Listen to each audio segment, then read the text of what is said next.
శ్రీ చౌడేశ్వరీదేవి జ్యోతిష్యాలయం ప్రముఖ జ్యోతిష్యులు కాళికాదేవి ఉపాసకులు జ్యోతిష్య పండిత్ ఎంకే శాస్త్రి గారు మీ హస్తరేఖలు ముఖ లక్షణము ఫోటో జాతకం చూసి మీ జీవిత సంపూర్ణ భవిష్యత్తు తెలపగలరు. మీకు ఎటువంటి సమస్యలు ఉన్నా చౌడేశ్వరీదేవి పూజలు చేసి పరిహారం చేయగలరు. స్త్రీ పురుష వశీకరణం 100% గ్యారంటీ. సెల్ 9481312761. నమస్తే folks, welcome to my channel. Folks, బంధాలెప్పుడు సామాన్యంగా విచ్ఛిన్నమవ్వవు. అవి ఒకరి నిర్లక్ష్య ప్రవర్తన, అహంకారపూరిత వైఖరి వలన మాత్రమే చంపబడతాయి. అసలు నేను ఈ మాట చెప్పడానికి గల కారణం సీరియల్ నటుడు చెల్లాచెందు. తెలుగు ఫిలిం ఇండస్ట్రీ తీవ్ర విషాదంలో కొనసాగుతుంది. బుల్లితెర జోడి అకాల మరణం తెలుగు ప్రేక్షకుల హృదయాల్ని కలిచివేసింది. నటుడు చంద్రకాంత్, నటి పవిత్ర జయరాం కలిసి పలు సీరియల్స్లో నటిస్తుండేవారు. ఇక వీరిద్దరూ కలిసి సోషల్ మీడియాలో రీల్స్ చేస్తూ తమ అభిమానుల్ని అలరిస్తుండేవారు. కానీ ఈ జోడీ 4 రోజుల వ్యవధిలోనే కన్నుమూయడంతో బుల్లితెర ప్రేక్షకులు షాక్కి గురయ్యారు. చెల్లా చంద్రకాంత్ అలియాస్ చెల్లాచెందు. ఇతను 1987 ఫిబ్రవరి 7న తెలంగాణలోని హైదరాబాద్లో ఒక మధ్యతరగతి కుటుంబంలో జన్మించాడు. తండ్రి చెల్లా వెంకటేష్, తల్లి ఉమా. ఇతనికి స్రవంతి అనే చెల్లెలు, ఒక అన్నయ్య కూడా ఉన్నాడు. ఇక ఇతని తండ్రి వెంకటేష్ గారు రైల్వే డిపార్ట్మెంట్లో పనిచేస్తే తల్లి హౌస్ వైఫ్గా ఉండేది. చిన్నప్పటి నుండి చందుని గారాబంగా పెంచడంతో కాస్త మొండిగా తయారయ్యాడు. ఇక చందు తన స్కూలింగ్ని సికింద్రాబాద్లోని సెయింట్ మేరీస్ హై స్కూల్లో చదివాడు. చదువుల్లో చురుగ్గా ఉన్న చందు స్పోర్ట్స్లో ఏదైనా అచీవ్ చేయాలనుకునేవాడు. అలా చదువులతో పాటే ఫుట్బాల్ ట్రైనింగ్ని కూడా తీసుకుంటుండేవాడు. ఇదిలా ఉంటే తన స్కూల్ మేట్ అయిన శిల్పా ప్రేమ అనే అమ్మాయి క్లాసికల్ డాన్సర్ అవ్వడంతో అనేక స్కూల్ కాంపిటీషన్లో పాల్గొని ప్రైజెస్ని కూడా గెలుస్తూ స్కూల్లో మంచి గుర్తింపును పొందింది. దీంతో చందుకి శిల్ప గారి మీద రోజు రోజుకి అభిమానం ఎక్కువై వన్ సైడ్ లవ్ చేయడం మొదలెట్టాడు. అలా 3 ఇయర్స్ తన ప్రేమని శిల్ప గారికి చెప్పేందుకు ట్రై చేసినా ఏ ప్రయోజనం లేకుండా పోయింది. ఇక అలా 10th పూర్తయ్యాక తన ప్రేమను వ్యక్తపరిచే ఛాన్స్ వస్తుందో లేదో అని భయపడిన చందు ఒకసారి తన లవ్ గురించి శిల్ప గారికి చెప్పగా అప్పటికే చందు మీద ఇంట్రెస్ట్ ఉన్న శిల్ప గారు కూడా ఇమీడియట్గా తన లవ్ని యాక్సెప్ట్ చేయడం జరిగింది. ఇక అప్పటి నుండి వీరిద్దరూ ఇంట్లో తెలియకుండా సినిమాలకి షికార్లకి తిరుగుతూ క్లోజ్గా ఉండేవారు. ఇదిలా ఉంటే చందు తన ఇంటర్ చదువుల కోసం సెయింట్ మేరీస్ జూనియర్ కాలేజీలో చేరాడు. అలా అప్పటి నుండి స్పోర్ట్స్ మీద ఎక్కువ ఇంట్రెస్ట్ పెరిగి డిస్ట్రిక్ట్, స్టేట్ లెవెల్ ఫుట్బాల్ మ్యాచెస్ని ఆడుతూ అండర్ 21లో నేషనల్ లెవెల్లో ఫుట్బాల్ ఆడే ఛాన్స్ని కూడా పొందాడు. ఇక అలా కొన్ని మ్యాచెస్ ఆడి 3 సార్లు బెస్ట్ ప్లేయర్గా కూడా అవార్డు తెచ్చుకున్న చందుకి ఆ తర్వాత అవకాశాలు రాలేదు. ఎందుకంటే ఇతను కాలేజ్ డేస్ నుండే ఒక గ్యాంగ్ని మెయింటైన్ చేస్తూ ఎప్పుడూ గొడవలు, సెటిల్మెంట్ అని తిరుగుతుండడంతో చందుపై కొన్ని కేసులు రిజిస్టర్ అవ్వడం, అందుకు తోడు గేమ్స్లో జరిగే పాలిటిక్స్ వల్ల చందుకి నేషనల్ లెవెల్ తర్వాత ఆడే ఛాన్స్ రాలేదు. ఇక అలా డిగ్రీలో చేరాక గొడవలు మరింత ఎక్కువ అవ్వడంతో విసుగు చెందిన ఆ కాలేజీ వారు చందుని 1 ఇయర్ టర్మినేట్ చేశారు. అయినా ఇదంతా పట్టించుకొని చందు తరచూ తన గ్యాంగ్తో జిమ్కి వెళ్లి ఫిట్నెస్ని మెయింటైన్ చేసేవాడు. ఇదిలా ఉంటే ఒకసారి తాజ్ వివాంతా హోటల్ అడ్వర్టైజ్మెంట్ కోసం ఫిజికల్గా ఫిట్గా ఉండే అబ్బాయిలు కావాలని ఒక యాడ్ ఏజెన్సీ వారు డైరెక్ట్గా జిమ్కి వెళ్ళి కొంతమందిని సెలెక్ట్ చేస్తుండేవారు.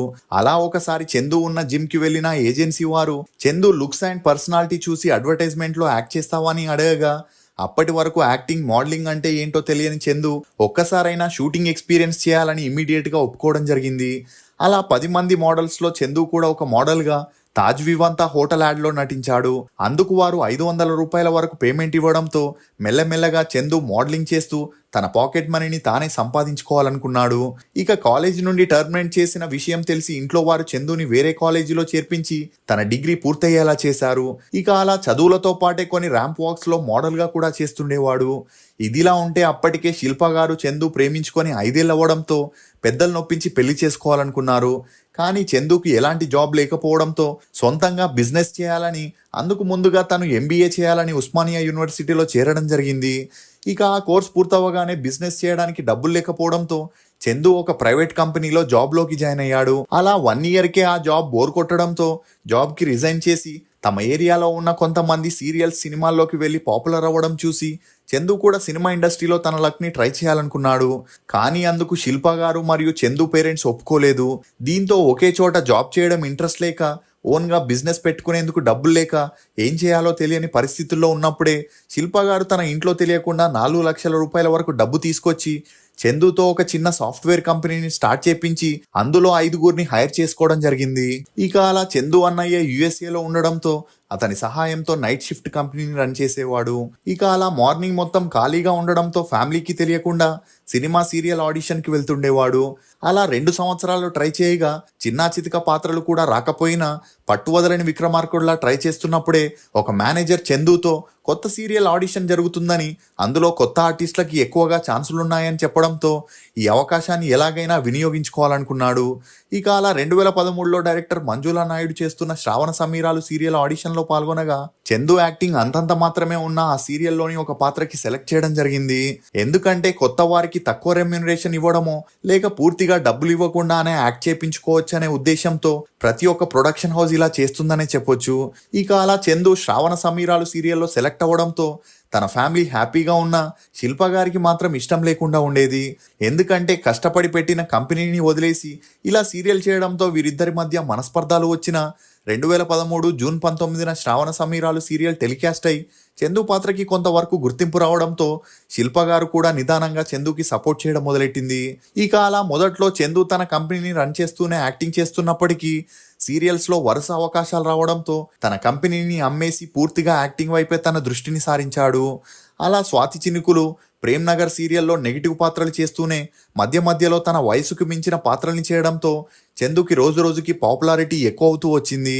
ఇదిలా ఉంటే చందు శిల్ప గారిని పెళ్లి చేసుకోవాలని తన ఇంట్లో చెప్పగా అందుకు ఇరు కుటుంబాలు ఒప్పుకొని వీరిద్దరికి 2015లో ఘనంగా పెళ్లి జరిపించారు. ఇక ఆ పెళ్లి తర్వాత చందు రాధమ్మ కూతురు అనే సీరియల్ చేసుకుంటూ సీరియల్ ఇండస్ట్రీలో ఆర్టిస్ట్కి ఎలాంటి సమస్యలు వచ్చినా, అంటే ప్రొడక్షన్ వారు సరిగ్గా పేమెంట్స్ ఇవ్వకపోయినా, ఫీమేల్ ఆర్టిస్టులకి ఏదైనా సమస్య వచ్చినా చందు తన గ్యాంగ్తో వెళ్లి ప్రొడ్యూసర్స్, డైరెక్టర్స్కి వార్నింగ్ ఇస్తూ మధ్య మధ్యలో పంచాయతీలు పెట్టి సెటిల్మెంట్స్ చేయడంతో ఒక స్టేజిలో ఇతనికి ఎవరూ ఛాన్స్లు ఇవ్వకుండా ఆపేశారు. కానీ ఇదంతా పట్టించుకొని చందు తన టాలెంట్కి ఈ సీరియల్ కాకపోతే మరొక సీరియల్లో ఛాన్స్ వస్తుందనుకునేవాడు.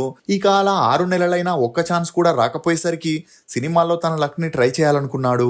ఇక అలా సినిమాల్లో ట్రై చేస్తున్నప్పుడే చందుకి కొత్త ప్రొడ్యూసర్, డైరెక్టర్స్ తీసే మూవీలో ఛాన్సులు వచ్చినా ఆ సినిమాల్లో కొన్ని ఫస్ట్ స్కెడ్యూల్ పూర్తయ్యాక ఫైనాన్స్ ప్రాబ్లంతో ఆగిపోతే, మరికొన్ని షూటింగ్ పూర్తయినా రిలీజ్కి నోచుకోలేక సగంలోనే ఆగిపోయాయి. దీంతో రోజు రోజుకి చందుకి ఆర్థిక ఇబ్బందులు ఎక్కువై ఏం చేయాలో తెలియని పరిస్థితుల్లో ఉండేవాడు. కానీ ఇందులో వెనకడుగు వేయని చందు తనే స్టోరీ రైటర్గా, ప్రొడ్యూసర్గా, హీరోగా పవర్ అనే ఒక షార్ట్ ఫిల్మ్ని చేయగా దానివల్ల ఇతనికి ఎటువంటి యూజ్ అవ్వలేదనే చెప్పొచ్చు. ఇదిలా ఉంటే శిల్ప మరియు చందు అన్యోన్య సంసారానికి గుర్తుగా దీక్షిక అనే అమ్మాయి, లక్ష్య అనే అబ్బాయి జన్మించారు. ఇక అలా ఫ్యామిలీ పెద్దదవ్వడంతో ఆర్థిక సమస్యలు కూడా ఎక్కువై మళ్ళీ సీరియల్స్లో నటించాలని కొంతమంది పెద్దల సమక్షంలో తను వార్నింగ్ ఇచ్చిన డైరెక్టర్స్, ప్రొడ్యూసర్స్కి క్షమాపణ చెప్పడంతో అప్పటి నుండి కొన్ని సీరియల్స్లో ఇతనికి ఛాన్సులు రావడం మొదలయ్యాయి. ఇక అలా ఎప్పుడైతే కార్తీక దీపం సీరియల్లో చందు బంటు అనే క్యారెక్టర్ని చేశాడో, ఈ సీరియల్లో చందు నటనని చూసిన డైరెక్టర్ రామ్ గోపాల్ వర్మ అమ్మరాజ్యంలో కడప బిడ్డలు అనే మూవీలో ఒక పాత్రని పోషించే ఛాన్స్ ఇచ్చాడు. ఇక ఈ మూవీ 2019లో రిలీజ్ అయి అంతంత మాత్రమే ఆడిన చందు చేసిన యాక్టింగ్కి పరిటాల అనే మూవీలో కూడా ఛాన్స్ వచ్చింది. కానీ ఇలా ఎన్ని మూవీస్ చేసినా అంతగా డబ్బు గాని, పేరు గాని రాకపోవడంతో చందు సీరియల్స్ వైపే తన మక్కువని చూపాడు. ఇదిలా ఉంటే తెలుగు సీరియల్స్లో సపోర్టింగ్ రోల్స్ చేసే ఆర్టిస్టులు ఒక రోజుకి 2 నుండి 3 సీరియల్స్లో యాక్ట్ చేస్తుండడంతో ప్రాపర్గా ఒక్క సీరియల్ షూటింగ్ని కూడా కంప్లీట్ చేయకపోవడం, అందుకు తోడు రోజు రోజుకి డబ్బుల్ని ఎక్కువ డిమాండ్ చేయడంతో తెలుగు ప్రొడ్యూసర్స్, డైరెక్టర్స్ కర్ణాటక, కేరళ, తమిళనాడు నుండి ఆర్టిస్టులను తీసుకొచ్చి కంప్లీట్ షూటింగ్స్ని వారితోనే చేపించుకోవడంతో చందు లాంటి ఆర్టిస్టులకి ఎంత టాలెంట్ ఉన్నా అవకాశాలు రాకుండా పోయాయి. అయినా కూడా చందు తన ఫ్యామిలీని పోషించడానికి తక్కువ రెమ్యూనరేషన్తో అభిషేకం, నాతిచరామి, రాములమ్మ అనే సీరియల్స్లో నెగిటివ్ పాత్రల్ని పోషించడం జరిగింది. ఇక తన కూతురైన దీక్షికని కూడా చైల్డ్ ఆర్టిస్ట్గా కెరటాలు అనే సీరియల్ ద్వారా అరంగేట్రం చేపించడం గమనార్హం. ఇదిలా ఉన్నప్పుడే త్రినైని అనే సీరియల్లో చందుకి నెగిటివ్ పాత్రని పోషించే ఛాన్స్ వచ్చింది. ఇక ఈ సీరియల్ 2020 నుండి జీ తెలుగులో టెలికాస్ట్ అవ్వగా ఈ సీరియల్కి జనాల్లో మంచి ఆదరణ దొరికింది. ఇక త్రినైని సీరియల్లో చందు పరశురామ్ అనే పాత్రని పోషించగా ఇతని అక్కగా పవిత్ర జయరాం తిలోత్తమ పాత్రని చేయడం జరిగింది. అలా ఈ సీరియల్ షూటింగ్ మొదట్లో అందరు ఆర్టిస్టులతో ఉన్నట్టే చందు పవిత్రతో కూడా ఉన్నప్పటికీ త్రినైని సీరియల్లో జరిగిన ఫైర్ యాక్సిడెంట్ వల్ల వీరిద్దరికి మంచి పరిచయం పెరిగింది. ఇక ఆ పరిచయం కాస్త నిదానంగా స్నేహంగా మారి చందు పవిత్రని తన ఫ్యామిలీకి పరిచయం చేస్తూ తన సిస్టర్ లాంటిదని చెప్పడంతో అందరూ వీరి మాటల్ని నమ్మడం జరిగింది. నేను ఆల్రెడీ పవిత్ర జయరాం గురించి ఒక వీడియో చేశాను. చూడని వారు ఉంటే కమెంట్ సెక్షన్లో లింక్ ఇస్తాను, తప్పకుండా చూడండి. ఇదిలా ఉంటే పవిత్రకి కూడా అప్పటికే పెళ్ళ 2 పిల్లలు ఉండడం, వారిని పోషించడానికి ఆమె పడుతున్న కష్టాలను చూసి చందుకి నిదానంగా పవిత్ర మీద ప్రేమ కలిగింది. ఇక మరోవైపు పవిత్ర కూడా అప్పటికే భర్త నుండి విడిపోయి చాలా సంవత్సరాలు అవడంతో ఆమెకు కూడా జీవితంలో ఒక తోడు కావాలనిపించింది. అలా తనకి అన్ని విధాలుగా పర్ఫెక్ట్గా ఉన్న చందుతో పవిత్ర సన్నిహిత్యంగా ఉంటూ వచ్చింది. దీంతో వీరిద్దరూ కలిసి షూటింగ్ స్పాట్కి వెళ్ళడం, సోషల్ మీడియాలో కలిసి రీల్స్ చేయడంతో వీరిద్దరి మధ్య ఏదో ఉందని ఇండస్ట్రీలో హల్చలైంది. ఇక ఇదే విషయం కొంతమంది చందు భార్యకి చెప్పగా ముందుగా ఈ విషయాన్ని ఆమె పట్టించుకోలేదు. కానీ చందుకి పవిత్రతో పెరిగిన సన్నిహిత్యం కారణంగా ఆమె తనకన్నా 7 ఏళ్లు పెద్దదైనా కూడా తనని పెళ్లి చేసుకోవాలనుకున్నాడు. దీంతో చందు రోజు తాగొచ్చి తన భార్యని విడాకులు ఇవ్వమని టార్చర్ పెడుతూ చిత్రహింసలు పెట్టేవాడు. కానీ పిల్లల భవిష్యత్తు గురించి ఆలోచించిన శిల్పగారు చందుకి విడాకులు ఇవ్వడానికి నిరాకరించింది. ఇక అలా శిల్పగారికి చందు పెట్టే టార్చర్ ఎక్కువ అవ్వడంతో తన పిల్లల్ని తీసుకొని పుట్టింటికి వెళ్ళిపోవడం జరిగింది.